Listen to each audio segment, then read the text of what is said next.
역대상 21장 말씀 함께 읽겠습니다.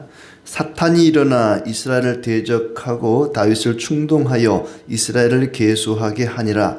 다윗이 요압과 백성의 지도자들에게 이르되 너희는 가서 브엘세바에서부터 단까지 이스라엘을 계수하고 돌아와 내게 보고하여 그 수요를 알게 하라 하니 요압이 아뢰되 여호와께서 그 백성을 지금보다 100배나 더하시기를 원하나이다. 내 주 왕이여, 이 백성이 다 내 주의 종이 아니니까 내 주께서 어찌하여 이 일을 명령하시나이까? 어찌하여 이스라엘이 범죄하게 하시나이까 하나 왕의 명령이 요압을 재촉한지라. 드디어 요압이 떠나 이스라엘 땅에 두루 다닌 후에 예루살렘으로 돌아와 요압이 백성의 수요를 다윗에게 보고하니 이스라엘 중에 칼을 뺄 만한 자가 110만 명이요 유다 중에 칼을 뺄 만한 자가 47만 명이라. 요압이 왕의 명령을 마땅치 않게 여겨 레위와 베냐민 사람은 계수하지 아니하였더라. 하나님이 이 일을 악하게 여기사 이스라엘을 치심해 다윗이 하나님께 아뢰되 내가 이 일을 행함으로 큰 죄를 범하였나이다. 이제 간구하옵나니 종의 죄를 용서하여 주옵소서. 내가 심히 미련하게 행하였나이다 하니라. 여호와께서 다윗의 선견자 갓에게 말씀하여 이르시되 가서 다윗에게 말하 이르기를 여호와의 말씀이 내가 내게 세 가지를 내어 놓으리니 그 중에서 하나를 내가 택하라. 내가 그것을 내게 행하리라 하셨다 하라 하신지라. 갓이 다윗에게 나아가 그에게 말하되 여호와의 말씀이 너는 마음대로 택하라. 혹 3년 기근이든지 혹 내가 석 달을 적군에게 패하여 적군의 칼에 쫓길 일이든지 혹 여호와의 칼 곧 전염병이 사흘 동안 이 땅에 유행하며 여호와의 천사가 이스라엘 온 지경을 멸할 일이든지라 라고 하셨나니 내가 무슨 말로 나를 보내신 이에게 대답할지를 결정하소서 하니 다윗이 갓에게 이르되 내가 공경에 빠졌도다. 여호와께서는 긍휼이 심히 크시니 내가 그의 손에 빠지고 사람의 손에 빠지지 아니하기를 원하나이다 하는지라. 이에 여호와께서 이스라엘 백성에게 전염병을 내리심에 이스라엘 백성 중에서 죽은 자가 7만 명이었더라. 하나님이 예루살렘을 멸하러 천사를 보내셨더니 천사가 멸하려 할 때에 여호와께서 보시고 이 재앙 내림을 뉘우치사 멸하는 천사에게 이르시되 족하다. 이제는 내 손을 거두라 하시니 그때에 여호와의 천사가 여부스 사람 오르난의 타작마당 곁에 선지라. 다윗이 눈을 들어보매 여호와의 천사가 천지 사이에 섰고 칼을 빼어 손에 들고 예루살렘 하늘을 향하여 편지라. 다윗이 장로들과 더불어 굵은 배를 입고 얼굴을 땅에 대고 엎드려 하나님께 아뢰되 명령하여 백성을 계수하게 한 자가 내가 아니니이까? 범죄하고 악을 행한 자는 곧 나이니이다. 이 양떼는 무엇을 행하였나이까? 청하건대 나의 하나님 여호와여, 주의 손으로 나와 내 아버지의 집을 치시고 주의 백성에게 재앙을 내리지 마옵소서 하니라. 여호와의 천사가 갓에게 명령하여 다윗에게 이르시기를 다윗은 올라가서 여부스 사람 오르난의 타작마당에서 여호와를 위하여 제단을 쌓으라 하신지라. 이에 갓이 여호와의 이름으로 이른 말씀대로 다윗이 올라가니라. 그때 오르난이 밀을 타작하다가 돌이켜 천사를 보고 오르난이 4명의 아들과 함께 숨었더니 다윗이 오르난에게 나아가매 오르난이 내다보다가 다윗을 보고 타작마당에서 나와 얼굴을 땅에 대고 다윗에게 절하매 다윗이 오르난에게 이르되 이 타작하는 곳을 내게 넘기라. 너는 상당한 값으로 내게 넘기라. 내가 여호와를 위하여 여기 한 제단을 쌓으리니 그리하면 전염병이 백성 중에서 그치리라 하니 오르난이 다윗에게 말하되 왕은 취하소서. 내 주 왕께서 좋게 여기시는 대로 행하소서. 보소서, 내가 이것들을 드리나이다. 소들은 번제물로, 곡식 떠는 기계는 화목으로, 밀은 소제물로 삼으시기 위하여 다 드리나이다 하는지라. 다윗 왕이 오르난에게 이르되 그렇지 아니하다. 내가 반드시 상당한 값으로 사리라. 내가 여호와께 드리려고 네 물건을 빼앗지 아니하겠고 값 없이는 번제를 드리지도 아니하리라 하니라. 그리하여 다윗은 그 터 값으로 금 600세겔을 달아 오르난에게 주고 다윗이 거기서 여호와를 위하여 제단을 쌓고 번제와 화목제를 드려 여호와께 아뢰었더니 여호와께서 하늘에서부터 번제단 위에 불을 내려 응답하시고 여호와께서 천사를 명령하심에 그가 칼을 칼집에 꽂았더라. 이때에 다윗이 여호와께서 여부수 사람 오르난의 타작마당에서 응답하심을 보고 거기서 제사를 드렸으니 옛적에 모세가 광야에서 지은 여호와의 성막과 번제단이 그때 기본 산당에 있었으나 다윗이 여호와의 천사의 칼을 두려워하여 감히 그 앞에 가서 하나님께 묻지 못하더라. 아멘. 오늘도 주님의 은혜가 가득하기를 진심으로 축복합니다. 다윗이 하나님의 말씀을 잘 순종하다가 또 범죄하는 그런 내용이 나옵니다. 역대 상하에는 다윗의 범죄가 거의 다 감추어져 있고 잘 드러나지 않은데 이 인구조사한 백성들의 숫자를 계수한 이 사건은 이제 우리에게 자세히 설명을 하고 있습니다. 아마 성전 건축과 관련이 되어 있기 때문에 그렇다고 보여집니다. 바로 이 오르난의 타작마당이 성전 터가 되죠. 왕이 백성들의 숫자를 세는 것이 고대 사회에서는 크게 문제가 될 것이 없었습니다. 그러나 하나님의 나라는 그럴 수 없다는 거죠.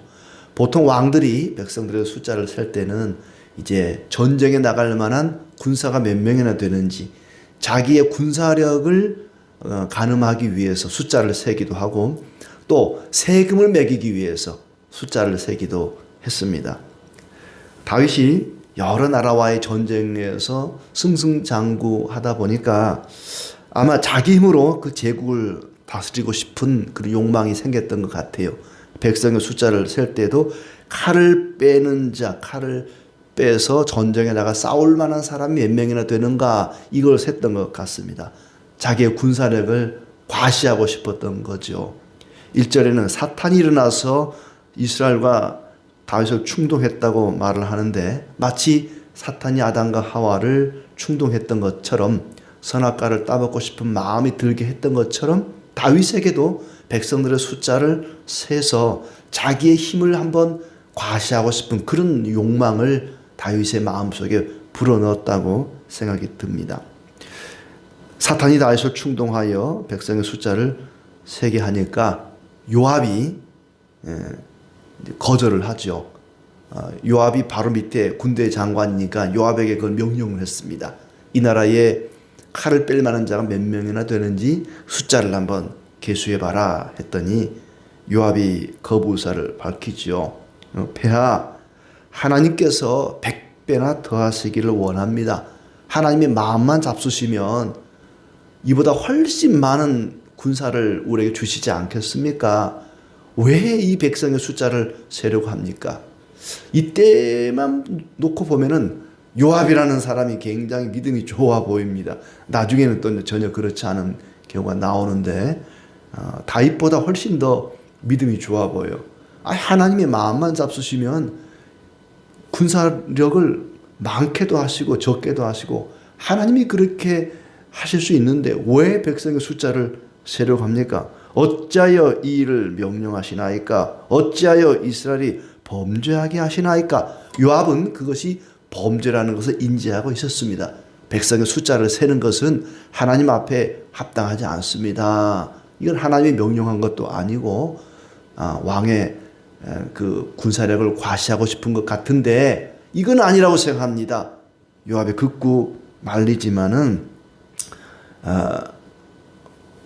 다윗이 그 명령을 거두지 않습니다. 결국은 왕의 명령이 요압을 재촉한지라 드디어 요압이 떠나 이스라엘 땅에 두루다닌 후에 예루살렘에 돌아와서 백성의 숫자를 보고했더니 칼을 뺄 만한 자가 110만 명이고 유다 중에서는 47만 명이었다. 그런데 요압이 마음에 내키지 않아서 아마 어거지로 그 일을 하다 보니까 왕의 명령을 마땅치 않게 여겨 레위와 베냐민은 제외했다. 레위 사람들 또 베냐민 사람들의 숫자는 세지 않았다. 그러니까 여기 보고한 백성의 숫자가 정확한 보고가 아니었다는 얘기죠. 하나님은 그 일을 어떻게 보셨는가? 7절에 보니까 하나님이 이 일을 악하게 여기사 이스라엘을 치셨다. 하나님 보실 때는 그 일이 악한 일이었습니다. 요압의 판단이 옳았던 거죠. 이 일은 여호와께 범죄하는 것입니다. 그 말이 맞는 말이었습니다.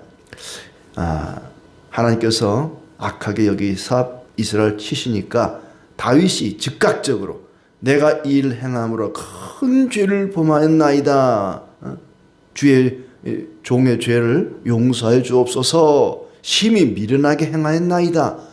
하나님이 그 일을 악하게 여겨 치니까 다윗이 즉각적으로 용서해 달라고 회개합니다. 다윗은 그 마음에 교만을 품고 백성의 숫자를 헤아렸던 것이고 하나님은 그 교만을 몰아내기 위해서 이 징계를 하게 되었던 것인데 백성들 앞에 또 하나님 앞에 다윗이 즉각적으로 회개하는 그런 모습을 보입니다. 다윗이 목동이었으니까 목동은 양들의 숫자를 늘 셉니다. 우리 양이 내 양이 제대로 있는지 숫자를 세겠죠. 목동이 양의 숫자를 세는 것처럼 왕이 백성의 숫자를 세는 게 뭐가 나쁘겠습니까? 얼마든지 변명하고 핑계댈 수 있었겠지만은 다윗은 즉각적으로 하나님 앞에 회개합니다. 자, 그러자 하나님께서 선지자 갓을 통해서 세 가지 징계 중에 한 가지를 선택하게 합니다. 3일 동안 전염병이 창궐해서 전염병으로 징계를 받든지 3년 기근을 당하든지 석 달 동안 적군의 칼에 쫓겨다니든지 셋 중에 하나를 골라라. 마치 이제 선생님 말 듣지 않는 학생한테 운동장 10바퀴를 돌든지 쪼그려뛰기를 100번을 하든지 엉덩이를 10대를 맞든지 셋 중에 하나 골라라 하는 것처럼 어느 것을 골라도 좋은 건 하나도 없는 그런 상황인데 다윗은 전염병을 골랐습니다. 3일 전염병 13절에 보니까 하나님께 직접 징계받는 것을 원한 거죠. 나머지는 다 사람을 통해서든지 다른 간접적인 징계를 받는 것인데 여호와께서는 긍휼이 크시니 내가 그의 손에 빠지고 사람의 손에 빠지지 아니하기를 원하나이다 하면서 하나님으로부터 직접 징계를 받고 싶습니다 했더니 하나님이 전염병을 내려 7만 명을 죽였다. 그리고 계속해서 천사가 예루살렘을 이제 멸하려고 더 많은 사람을 죽이려고 할 때에 그가 하나님께서 됐다. 이만하면 됐다. 뉘우치사 멈추게 하셨다. 하나님이 내가 잘못했네 하는 것이 아니라 그만해야겠다 하는 마음이 들었겠죠. 그리고 다윗이 칼을 빼고 하늘과 땅 사이에 서 있는 천사를 보고는 엎드립니다. 내가 범죄하였으니 백성은 살려주시고 나와 내 아버지 집을 치소서. 죄는 내가 지었는데 왜 이 백성을 치십니까? 나와 내 집안만 치시고 이 백성은 살려주십시오 라고 엎드립니다. 그러자 천사가 다윗에게 오르난의 타작마당에서 여호와를 위하여 제단을 쌓으라고 명령을 내리죠. 이제 기브온까지 이제 가기는 너무 머니까 계속해서 지금 하나님의 징계가 예루살렘에 임하고 있는데 기브온 제단이 있는 기브온까지 가기는 너무 머니까 곧바로 가까운 데 있는 오르난의 타작마당에 제단을 쌓으라. 그래서 오르난이 네 아들과 함께 천사를 보고 숨었다. 다윗이 오르난에게 가자. 오르난이 왕이니까 절을 합니다. 다윗이 자초지종을 설명을 하고 금 600세겔을 주고 번제와 그 땅을 이제 사려고 하죠. 그리고 오르난은 그냥 가지라 그럽니다. 땅도 가지고 소도 가지고 여기 있는 또 곡식도 밀도 가져서 이걸로 제물을 삼아 하나님께 드리십시오. 오르나니 땅값 받지 않고 공짜로 그냥 땅을 둘 테니까 여기다가 제단을 쌓으라고 하니까 아니다. 이건 반드시 값을 치러야 된다. 그래서 상당한 값으로 내가 이 땅을 사리라 하고는 금 600세겔을 달아서 오르나에게 주고 그 땅을 사서 거기다가 이제 하나님 앞에 제단을 쌓았다. 그랬더니 하나님께서 번제단에 불을 내려 응답하시고 천사는 하나님 명령을 따라 칼을 칼집에 꽂았다. 다윗이 여호와의 천사의 칼을 두려워하여 성막과 번제단이 있는 기본 산당에를 나가지를 못했습니다. 그리고 이 오르난의 타작마당에 만든 제단에다가 제사를 드리게 된 것이죠. 왕으로서, 한 나라의 왕으로서 자기 백성들의 숫자를 세는 것이 그 죄가 될 수는 없습니다. 그렇죠? 백성들의 숫자가 몇 명인지, 싸움에 나갈 만한 군사가 몇 명인지 미리 숫자를 세고 대비하고 준비하는 것이 그게 나쁜 일은 아니지만은 어떤 의도에서 그렇게 하느냐, 그 의도가 중요하죠. 마음이 중요한 거죠. 다윗이 어떤 마음으로 백성의 군사들의 숫자를 세웠는가.